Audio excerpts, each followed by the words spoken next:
Esmu vairāk kā pārliecināts, ka šīs 2 dienas jums būs ļoti vērtīgas un nozīmīgas mācību gadu uzsākot un ar enerģiju to arī noturot.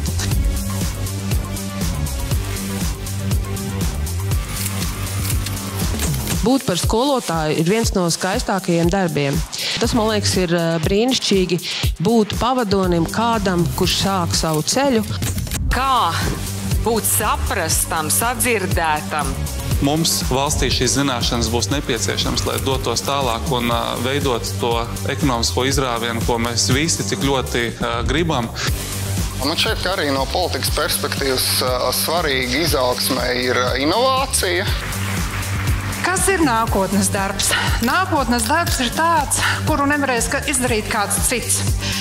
Mans izaugsmes kods ir censties nebaidīties. Būt normālam cilvēkam, tas, manuprāt, ir skolotāja uzdevums. Pirmais ir vērtības, otrais ir kultūra un trešais ir izglītība. Tehnoloģija nav tikai varbūt datori, bet tas var būt arī biotehnoloģijas, tā var būt ķīmija. Skolotāja darbs nav tikai iedēstīt faktus un zināšanas skolniekos, bet iedot arī dzīves skolu.